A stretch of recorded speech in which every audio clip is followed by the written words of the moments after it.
کہا وجہ ہے کہ شادی بیاہ ایسا چاؤ سو ہوئے ہے اور چوتھی کے بعد ہی بہو سو ساس نندن کو جھگڑو شروع ہو جاوے ہے۔ یوں مضمون بہت غور کے قابل ہے۔ بیاہ سو پہلے چھوڑو ماں باپ میں رہو اور صرف ان کے ساتھ ہی وا کو تعلق ہو۔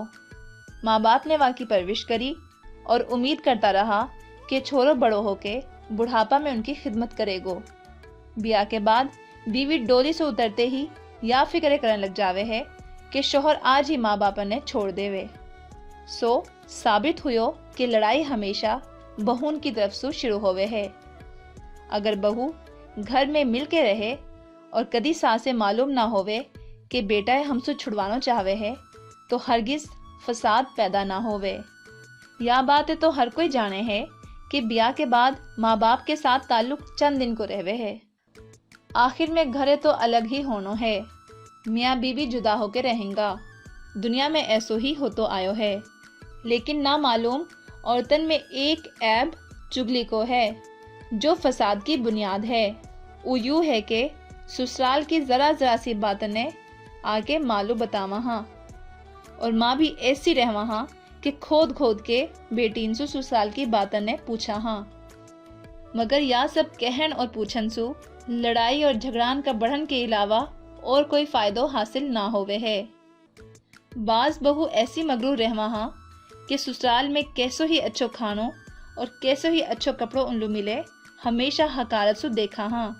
ایسی باتن سو شوہر کی دل شکنی ہوئے ہے۔ اصغری بیٹی یا کی تو بہت احتیاط کرنی ہے۔ سسرال کی ہر ایک چیز قابل قدر ہے اور توئے ہمیشہ کھانوں کھا کے اور کپڑے پہن کے بشاشت اور خوشی ظاہر کرنی ہے۔ جائسو پتو چلے کہ تو یوں سب بہت پسند آیو ہے۔ نئی دلہنے یا بات کو بھی خیال رکھنا چاہیے کہ سسرال میں بے دلی سو نہ رہوے۔ اگرچہ نیا لوگن میں آن کی وجہ سو اجنبی لوگن میں جی نہ لگ تو رہوے ہے، لیکن اپنو جی سمجھائے رکھنا چاہیے۔ نہ یوں کہ روتا ہوا گیا اور سسرال میں رہا تو روتا رہا، گئے دیر نہ ہوئی اور واپس امی ابا کے گھر جان کی رٹ شروع ہوگی۔ زیادہ میکے کو شوق ظاہر کرنو سسرال والا نے ضرور ناپسند آئے گو۔ بات چیت میں درجہ اوسط مد نظر رکھنا چاہیے، یعنی نہ اتنی زیادہ کہ خود بخود بک بک، نہ اتنی کم کہ غرور سمجھو جائے۔ بہت زیادہ بکن کو انجام برو رہوے ہے۔ جب رات دن کی بکواس ہوئے گی، طرح طرح کا تذکرہ ہوگا تو کوئی پتہ نہ ہے کہ کون سا تذکرہ میں کون سی بات منہ سے نکل جاوے۔ نہ اتنا کم بولو جائے کہ بلان کے مارے لوگ خوشامد اور منت کراں۔ ضد اور اصرار کائی بات پہ مناسب نہ ہے۔ اگر کوئی بات تیری مرضی کے خلاف بھی ہوئے تو وا وقت وائے ملتوی رکھ، یہ بات پھر کئی اور ٹائم مناسب طریقہ سو طے ہو سکے ہے۔ فرمائش کائی چیز کی بھی نہ کرنی چاہیے۔ فرمائش کرن سو آدمی نظرن سو گھٹ جاوے ہے۔ جو کام ساس نند کرا ہاں تو او کام اپنا ہاتھ سو کرن میں کوئی شرم نہ سمجھنی چاہیے۔ چھوٹان پہ مہربانی اور بڑان کو ادب ہر دل عزیز بڑن کے مارے بڑی عمدہ تدبیر ہے۔ اپنوں کوئی کام دوسران کے ذمے نہ رکھنا چاہیے اور اپنی کائی بھی چیزیں بے خبری سو نہ پڑی رہن دیو کہ دوسرا وائے اٹھا لیں گا۔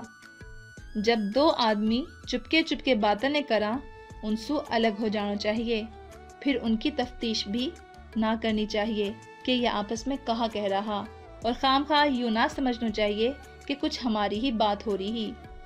اپنو معاملوں شروع سے ہی ادب لحاظ کو رکھنا چاہیے۔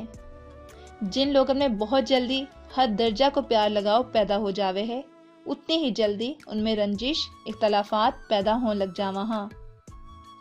میں صرف یہ چاہوں ہوں کہ تو ہر روز ضرورت کے بغیر بھی یا خطے کم سے کم ایک بار ضرور پڑھ لے کر، تاکہ یا کو مطلب تیرا ذہن میں رہوے۔ تیرو باپ دور اندیش۔